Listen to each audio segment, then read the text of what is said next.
Hello, my name is Serrano Keith Baldio, and welcome to the Texas Justice Review. We are going to talk about today about why the Democrats lost the entire but one seat of the fifth appeals court judges in Dallas, Texas. We're supposed to be going into this guy. His name is Michael Snipes. He used to be a Republican or fake Republican, rhino Republican in the prosecutor's office. He's also a judge suddenly now. So the Democrats lost the entire but one seat.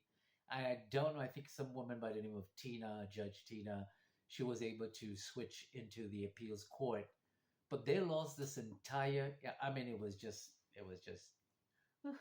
shellacking, as Obama would say. They got a shellacking, and they just cleaned out. The Republicans just cleaned out the entire appeals court in Dallas, and they were saying that is because somebody spent $11 million to get those seats, but that's not the reason that they lost. I'm going to tell you the real reason that they lost, and they said the Democrats put out this that says selling justice, the corporate bid for control of Texas courts, and it says in a five-alarm twist to the Texas electoral saga, big businesses are pouring an astonishing $11 million into the campaign coffers of selected Republican judicial candidates. That's not true. I mean, it's true, but it's not the reason that they lost. I'm going to tell you the real reasons that the Democrat lost the entire fleet. I think it's 13 seats and the chief judgeship. So here's the first reason that they lost. His name is Colin Allred. And he says, well, Serena, what does Colin Allred have to do with the Democrats losing? Because the Democrats won when Beto was the chief guy in front. Beto was the guy who came out, and I mean, Beto would speak to anybody. He'd speak to a bunch of goats if they were on a hill in the Dallas area or the other 5 districts or 4 districts that there is. So Beto would come down and he would just talk and grassroots and let's come together and he even tried to reach out to Republicans. Now Colin Allred tried the same thing and he failed, and I'm going to tell you why he failed to reach out to Republicans. So Beto came down, and Beto was the guy who was like, hey, the Republicans did this, the Republicans did that, the Republicans, but let's not talk so much about the Republicans, let's talk about us coming together and uniting and coming together, and we've got to make these changes, and we got to go after the Ted Cruz. And this Beto guy had an effect. And when Colin Allred decided he was going to take up the spear and toss it at Ted Cruz, he could have just take one page out of Beto's book and say, well, this is how he won the 5th district court and a lot of seats. He used this strategy. Colin Allred, his wife happens to be white, I think. Let's see, I got a picture of them up here. I thought I did. There we go. So he has a white wife, right? And, so he's multicultural in a sense. You can call him multicultural. And one of his failures is that he did not capitalize on that. Racism is still big in Dallas. And it's just as guilty in the Democratic Party as it is in the Republican Party. Don't think that because you have Republicans and Democrats, one is racist and they're both racist. And I've experienced that from the front row and front seat. So if race is an issue, and it is, but the only thing that Colin Allred superseded beyond race was his personality, his character. He's a former football player. He's got that charisma going. But he didn't do the job that Beto did. He didn't come down to the people and start saying, let's get all the goats together, let's go to sheep, let's go get all the cattle and the horses. And it's like an animal farm is what Beto did. And that's the effect that he had to get this court flipped from the Republicans to the Democrats.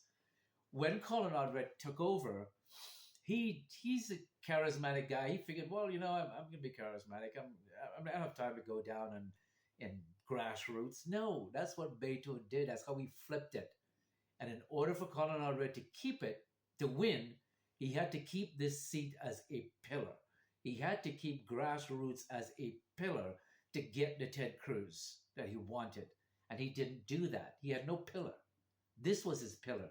Getting together with these guys, coming together, doing all these events and activities and going out into the community and doing all these things like Beto did. I mean, the guy was all over the place every time I see him. He wasn't even dressed for success. He was t-shirt, a shirt, and roll-up sleeve, and he was ready to go. He was down in the roots. He was down in the dirt. But this guy was too preppy. He was too proud. And he was reaching out to Republicans. He was talking about borders, and Ted Cruz failed on the border. That's not your call. That's not your issue. That's not why the seat was won. It wasn't won on border issues. The seat was won because Beto came down and mobilized. He mobilized. That was the first factor, that this guy wanted to act as both Democrat and Republican. Talking about Republican issues. Those are not your issues. You talk about Democratic issues and then try to filter Republicans in it, as Beto did. And he didn't do that. He failed on one of the biggest campaigns that anybody can fail to understand. You got to get grassroots in the Democratic Party. And he left these guys out in the cold, and they got frozen out there. Republicans, this $11 million that they spent, it was somewhat, but I didn't see the money. I didn't see the advertisement. I mean, some came in the mail and they talked about, under the Democrats, crime increased. But that didn't sway me. Crime is always going to be here in Dallas. Nobody's going to solve crime. And it wasn't an effective, flyer that says the Democrats are specifically responsible for people going back out in the streets and committing crimes, and you're affected by it. So let's get ready. It wasn't that effective. It was just a flyer. It didn't even faze me. But this is the guy that failed this court for the Democrats. And let me tell you the second point. The second point is these Democratic guys, when they ran their campaign, they excluded certain Democratic judges. There were Democratic judges that was just pushed to the side. We don't like you. We don't want you. We want this guy. We want that guy. And that was another fail. They excluded Democratic judges from their campaign because they liked different judges. And if they didn't like the judge, whether or not they had a replacement judge for that person, like you had Corey Carlisle. They wanted him. They didn't want Kim Cooks. And because Kim Cooks actually won the primary against Corey Carlisle, they alienated her. Well, she needed to be alienated. She's got issues. But nonetheless, she won the seat. And then later on, I saw her in a group photo, and I was like, well, it's too late. There's other judges that they also alienated because they thought that, hey, we don't want you. We're picking this, we're picking that. And they became a cult. They became a cult to choose the specific judge that they wanted. And that's the second factor as to why they lost. The unity was missing. The unification was missing. Beto effect was missing. Unifying the party was missing because they were playing keeps for who they wanted.